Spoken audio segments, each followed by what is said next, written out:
Coming to you from the Deep South, this is the Blue Collar Leadership Podcast. High-impact leadership is not reserved for leaders, and it has nothing to do with your position, title, or rank.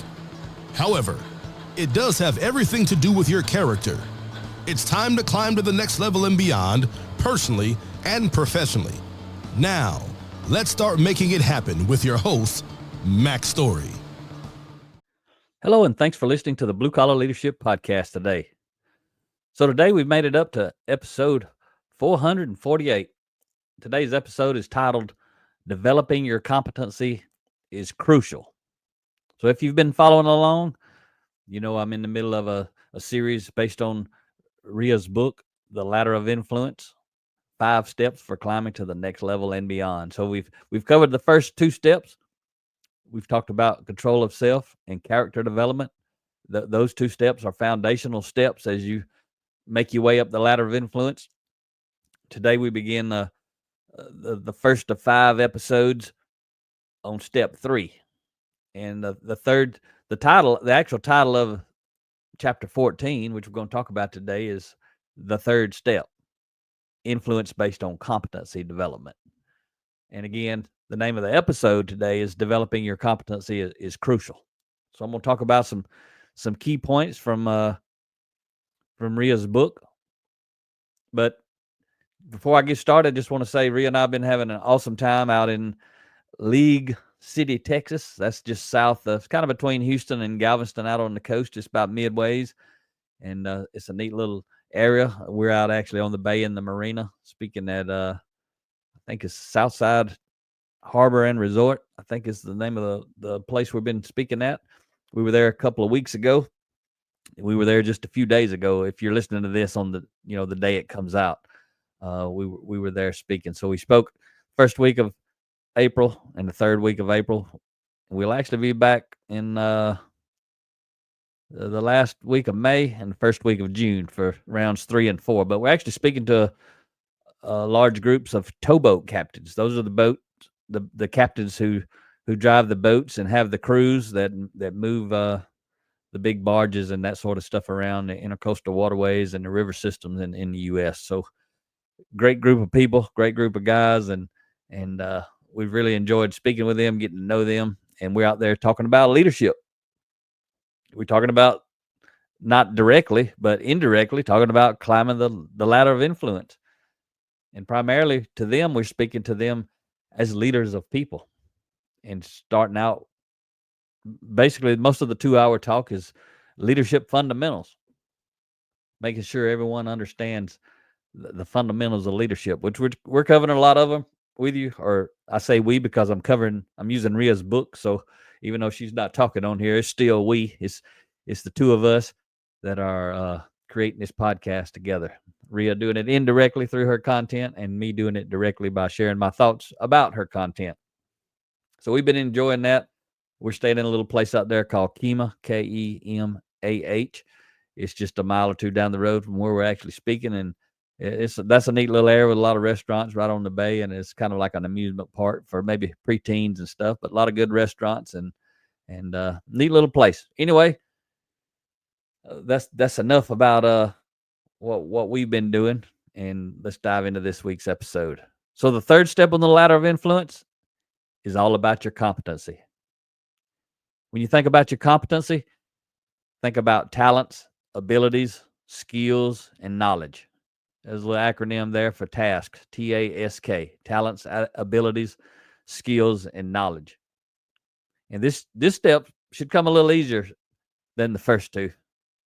Working on your character is hard work, because you got to change your values and you got to change who you are. We've talked about that for quite a few episodes now, but now we're going to shift into competency. You've got to have a competency. Character is king, but you got to have some type of competency to leverage with your character. You got to figure out what that is. What are you good at? What do you have natural talents in? What do you have natural abilities in? What do you have skills? What kind of things can you do well? And what are you knowledgeable about? If you're a young person, you're probably still really trying to figure that out. And guess what? There's a lot of older folks out there still trying to figure it out too. And one reason they're trying to figure it out because they've just been follow the dollar. That's what they've been doing. I used to say that all the time. That's what I used to do. Follow the dollar. Wherever the dollars would take me, that's where I was going. So I learned a lot of stuff, but it was a lot of stuff that other people wanted me to learn. And when we're talking about competency, if you want to excel in life, you focus on the competency you want to learn, where you do have natural talents, abilities, skills, and a depth of knowledge. Because if you're naturally interested in something, you're going to develop that knowledge, that depth of knowledge, much deeper than most other people who are not interested. For example, I'm highly interested in leadership. I've been reading about it every day for 17 years. Most people ain't interested in leadership like that, but I am. A lot of people who are interested in personal growth and leadership, they're only interested in it for themselves. They just, want to use it to get better. Nothing wrong with that. I hope that's one of the reasons you're listening today. But then there's a small group of people who get interested in personal growth and leadership development for themselves, but they get so interested that the character component of learning leadership and personal growth also becomes their competency because they want to teach it to other people. They want to learn about it so much that they don't only apply it in their own life to get results, but now they want to go out and help other people get results. That's where Rhea and I are at. She's been reading 17 years too, just like me. So between the two of us, we got 34 years of reading in right now, studying this stuff because we're both developing our competency around it. But at the same time, we both started it to develop our character, just personal use. But then we realized for us, character and competency is all the same content that we need to study. But for most people, they need to study the same stuff we're studying, the character components. And then there's a whole completely different world of competency. They might want to be an airline pilot, an airline mechanic. They might want to drive heavy equipment. They may want to be in accounting, engineering. Who knows? There's so many different things that people can do. And to excel in life and be highly, highly, highly effective, you got to have a high degree of character and you got to have a high degree of competency. We've talked about character, the first two steps again. The reason is your character is the key to you developing the competency. And one thing I can tell you, most people have enough character, they have enough competency, but they don't have enough character to leverage the competency. That's why the character is the most important part. But at the same time, if you don't have the competency you need or want or desire, you got to have the character to go out and get that competency. You got to have the character to have the discipline to go get it, go learn it, go study it. While everybody else, may be out hanging out on the weekends, you got to be grinding.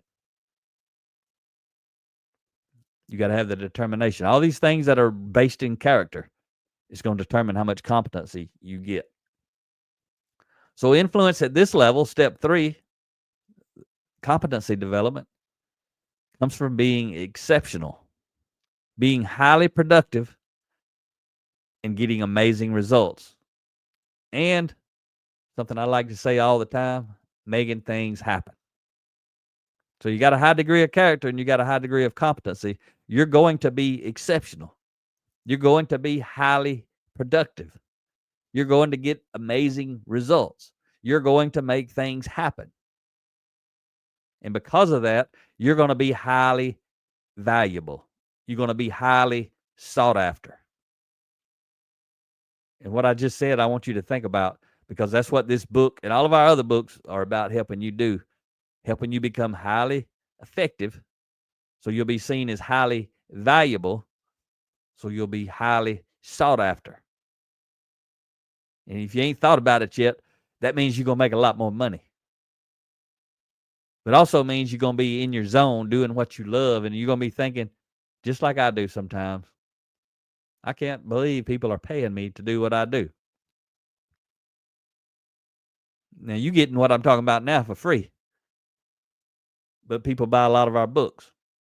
People buy our books and bring us out to speak. People enroll in our video courses. And all we're doing the same thing I'm doing now for free, but at a more intentional level. So I just want to remind you, check out those video courses. Go to bluecollarleadershipacademy.com, and you'll see there's a free course. I've shared it sometimes in these episodes. The 5 types of leaders.com, 2-hour course. Test yourself out. See what kind of leader you are. See what kind you report to. And it applies at home and at work. So at the third step, competency development, you will focus on developing your competency strengths. And when you realize where you are strong, become laser focused in that area.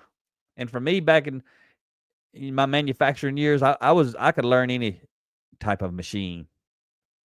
Basically, I'm a CNC machinist by trade. I didn't go to college for it. I didn't go to technical school. I learned on the job, all kinds of machines. I mean, I operated probably about 60 or 70 different types of CNC lathes, mills, drills, gear shapers, and then some regular type drills and saws and all kinds of things to cut and shape metal.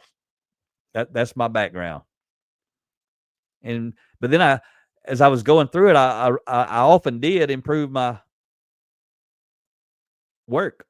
I improved the output of the manufacturing cells I was working in or the machines I was working on. I'd help other people do it. And what I'm talking about there is process improvement. That's competency. And over the years, I kind of naturally grew toward doing that. I got into the process improvement roles. But at some point, I learned how to program all these CNC lathes and mills and drills and gear shapers. So I was doing computer programming for the equipment. At one point, I was doing drafting. And I did all these things really, really well. Not based on what I'm saying, but based on what the people who used my product, meaning who used my programs, who used my drawings, the prints that I created, all that stuff, people seem to really like. I had somebody recently reach out to me, and they were they heard somebody talking about me out on the shop floor where I used to work. And I hadn't worked there since 2003, but I had worked there 14 years before that.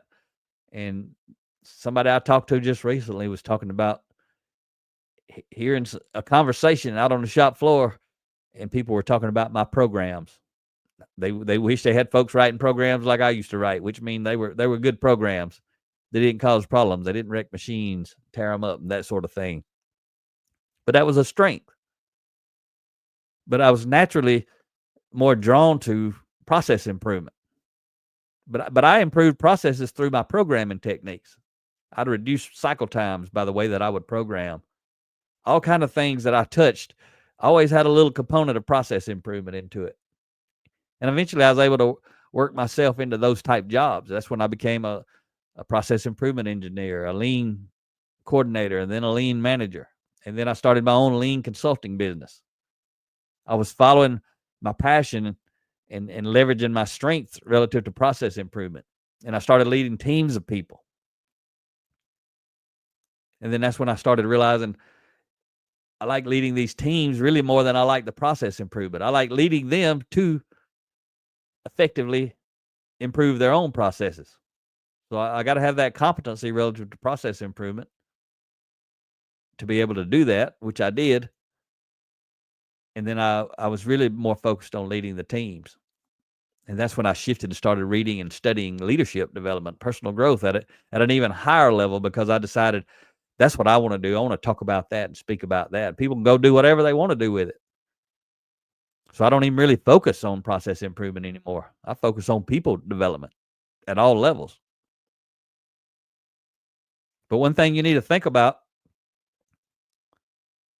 is when you realize areas of weakness, make sure you team up with someone who is strong in that area, or delegate those tasks to others who will perform well. So focus on your area of strength. That's a key piece that a lot of people miss, competency-wise. A lot of times people, and I've said this already, but I got to reemphasize it when we're talking about competency. But I want to tie it back to character. Because you hear people a lot in your life, they're going to say, you got to improve your weakness. The only time you need to worry about improving your weakness is relative to character. Because your character weakness is going to hold you back like an anchor. But relative to competency, you need to focus on your area of strength, where you're gifted naturally, because that's what's going to launch you like a rocket. So weak character is going to hold you back. Focus on developing those weaknesses relative to character, but it's your competency strength that's going to launch you like a rocket, as long as you don't have character weaknesses holding you back. So look for those things you're strong in and develop those. Now, your boss may have a whole different idea, depending on where you work. Your boss may be trying to get you to develop weaknesses relative to the job you're doing. And it could be a weakness in competency. And if you're going to work there, guess what you got to do? You got to develop those weaknesses relative to competency that your boss wants you to work on, because that's part of your job. You just got to understand you got to do that if you're going to work somewhere. But the things you're doing on your own, you need to be focused on developing your strengths, because you need to guide and steer your career, not let somebody else do it. The last thing you want to do is have someone for 10, 20, 30 years of your career having you focus on competency weaknesses because you're in the wrong jobs all the time. And all that does is keep you average, because if it's a competency weakness, it's a weakness for a reason. You ain't interested in that. You're not good at that. So the best you're going to do is become average. Average ain't going to make you a lot of money. Average is not going to make you exceptional. There's average people all over the place. And one of the reasons there's so many average people who are not exceptional is because they focusing on developing competency weakness, and they're not focused on developing their character weakness. So they're getting two things wrong. But I hope you're learning through this series what you got to do. Focus on your character weakness. Focus on your competency strength. That's what you got to do. Don't worry about the boss. You work somewhere, you got to worry about what they're saying. I'm talking about in the big picture of your life. What you're doing on your own time and your own dime. You ain't got to study what the boss wants you to study when you're doing it on your own. You can read whatever books you want to read. You can take whatever courses you want to take. You can get on YouTube and self-educate on whatever topics that interest you. You can start a company, your own business, doing whatever you want to do. And to do that, you're going to have a high degree of character. And to be successful at it, you're going to have a high degree of competency. I meet so many people in the blue-collar industries that have so many talents. And a lot of times they're doing them as a hobby. They're doing some job they really don't want to do. They're doing it for the benefits and the money. And they're playing around with their hobby. But if they was focused on their hobby, they wouldn't have to have their job, and they'd probably make 4, 5, 10 times as much money and be happy all the time. And even if they didn't make a whole lot more money, as long as they made enough money, they'd be happy. And if they're doing something they love, they'd probably be making a whole lot of money, and they'd be very happy. That's just how it works. But most people do not have the character to stretch themselves, to invest in themselves, to bet on themselves. That's what all of our books are about. That's what this book is about. And you may not want your own company. You may want to climb the corporate ladder, or you may just want to get yourself into a job that you actually like. Nothing wrong with having a job if that's what you want to do, but it needs to be a job that fits who you are. So you got to navigate and move yourself through this professional world into the jobs that you want. And you may have to become qualified on your own, self-educate on your own when you're not even in the job that you want. But when you get that opportunity, somebody's going to snag you up. A lot of people won't do that either. They don't want to learn how to do something until they're in the job. I'm here to tell you, if you're passionate about something, you go dive into it. You learn all you can learn about it, no matter what job you're doing today. And eventually you're going to be doing the job you want to do, whether it's working with for someone else or if you got your own business going. You got to figure it out. You got to know this. No one gets excited about mediocre or average results. I know a lot of people out there in the world. I used to be one of them, and I worked with a whole lot of them. They wanted above average results, but somehow they thought they could remain average and get above average results. It don't work like that. Average people have average jobs with average pay. That's the truth. It's simple. It's easy to understand. Above average people have above average jobs and get above average pay. Now, you're listening to this podcast. You've been listening for 20 minutes today, whether this is your first episode or whether you've listened to all the other ones, and this is 448 for you listening to me. But either way, you're 20 minutes into this one. Just by doing that, you're above average. It doesn't mean you're getting above average results or you're earning above average pay, but it means you are an above average person. You keep doing what you're doing, and you do it long enough and well enough, you're going to become one of those people who in an above average job, in an above average career, getting above average pay. And if you're already there, well, this is just what got you there, is being the kind of person that's listening to a podcast like this. Above average people do above average things.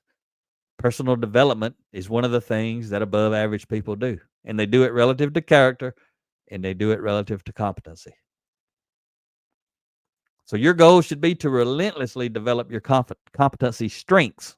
Don't forget that word, competency strengths. So you can claim, as Rhea says, so you can claim a first place trophy in the game of life.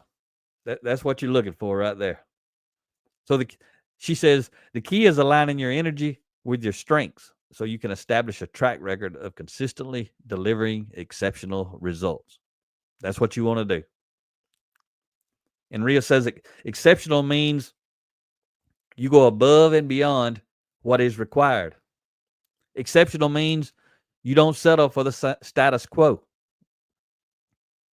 She says exceptional means you leverage the minor details in major ways. That's a good quote from Rhea right there. Exceptional means you leverage the minor details in major ways. She goes on to say excellence builds confidence. Confidence builds trust. When you can demonstrate you are not only competent in an area, but also exceptional, you will build more trust with more people. And more trust, she says, equals more influence. Again, I'm talking to you about her book, The Ladder of Influence. And she's telling you right there, more trust equals more influence. That's why you want to become highly effective, because you want to be highly competent, which translates into highly effective if you've covered and mastered the first two steps, control of self and character development. Remember, these steps kind of like layers of a foundation. They're stacking up on top of each other. If you truly climbing the ladder of influence, you don't get to leave one behind.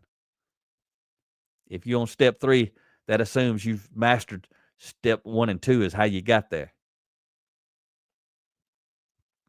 And if you get to step 3 somehow without mastering steps 1 or 2, you're probably going to find yourself falling off the ladder at some point, because your character is going to get you in trouble.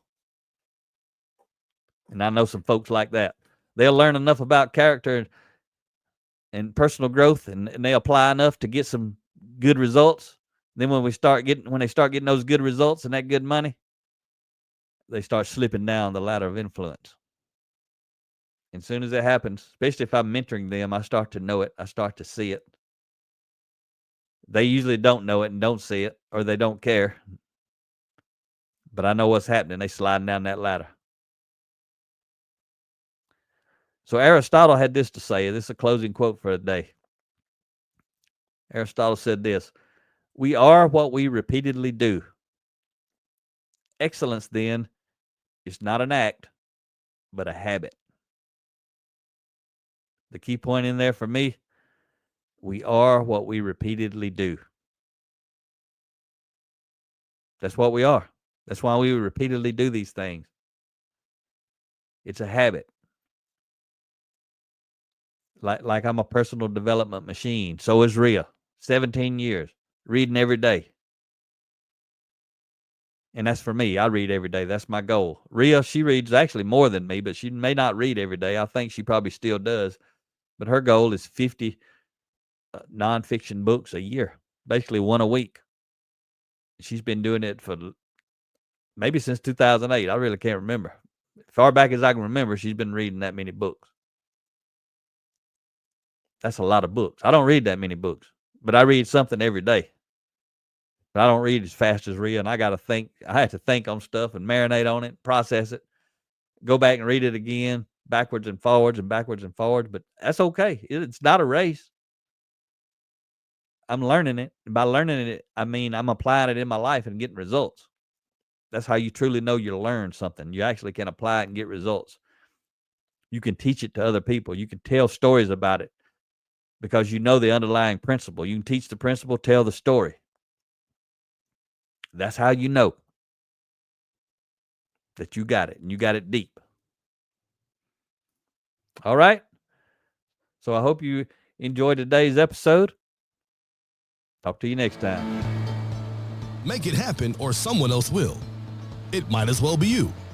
Are you serious about taking your career and your life to the next level and beyond? Check out Mac Story's Blue Collar Leadership series books and others, now available on audio, along with paperback and ebooks at Amazon and Audible. Please visit bluecollarleadership.com to learn about Mac's books, programs, special offers, and more. Thank you for listening to the Blue Collar Leadership Podcast.